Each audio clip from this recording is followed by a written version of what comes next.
Months after I turned 16 in 2005, I got my first car, a 99 Toyota Camry. On a warm Saturday night, when my friend Alex invited me over to one of his friend's big parties, I knew I wouldn't be in a condition to drive the Camry home afterward. So we carpooled with Alex's girlfriend Brianna. We lived in the countryside of Virginia, meaning less big parties. Meaning when there was a big party, it was a huge deal and everyone would go. We lived about 5 to 10 minutes away from this kid's house. I knew where he lived as I was acquainted with him, but not exactly friends. The whole ride there, we took the same 2-lane highway type road through the woods, and this kid's house was actually on this road further down. At certain points on this road, there were a few houses on either side, and then it would just go back to being a long, empty highway again. The house was tiny, like a lot of houses around the area, but the party was held outside anyways, since his closest neighbors were relatively far away, and noise wasn't an issue. I'll skip most of the party up until the point that Brianna, who was supposed to be our designated driver, had to suddenly leave for a small family emergency. Alex said it was fine and that we'd find a ride home. Well, fast forward another few hours and another few drinks, and I could barely even walk straight. I checked my watch, and it was like 2 in the morning. I figured it was time to go. I started looking for Alex, but I couldn't find him anywhere. In fact, it seemed like everybody I knew had already left. I could barely even think straight, but I was still furious at the fact that Alex could have actually left without me. I asked to use the party host's phone and dialed Alex's home number. After 2 tries, I gave up and then realized I shouldn't wake his family up. So, literally not knowing what else to do, I dizzily stepped out onto the road and began walking back home. I knew this walk would take anywhere from half an hour to an hour in my condition. Maybe after 15 minutes of walking down the road, the slight shine of car headlights on the road was fading in from behind me. Jumping for joy inside, I lifted up my arm and stuck out my thumb. As the car neared, it slowed down and came to a stop right next to me.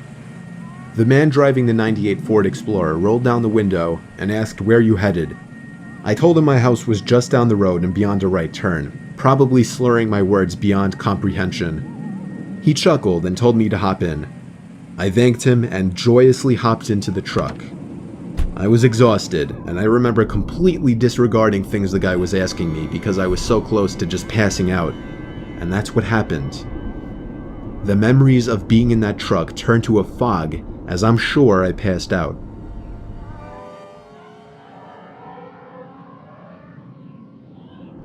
The next thing I remember, I woke up still in the moving truck. The guy looked at me and laughed, but didn't say anything.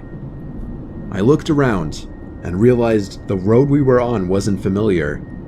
I nervously asked, where are we going? He then said, so what were you doing out this late anyway? As the man answered my very straightforward question with another irrelevant question, the sobering reality of the situation hit me. You can let me out anywhere, I told the man. The man responded with a firm no. I felt like throwing up as he said that. No, I really actually felt like I was going to throw up. I started to gag as I felt more and more nauseous by the second.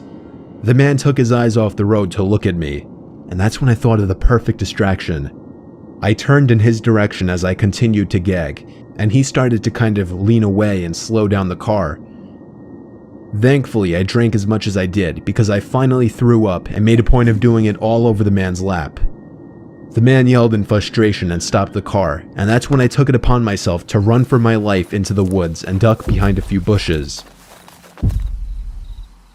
The man came following into the woods with a flashlight, and on 2 separate occasions, he shined the light straight over me without noticing. Eventually, I heard his footsteps walk even further into the woods past me. That was when I ran back to his truck, but unfortunately, he was smart enough to lock it. By some miracle, I saw another car approaching in the distance, and I ran out into the middle of the street, waving my arms like a lunatic. The car tried to avoid me, but I wouldn't let it.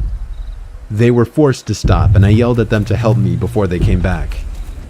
Once I told them that I was kidnapped by the man who was driving that Ford Explorer, the driver agreed to give me a lift.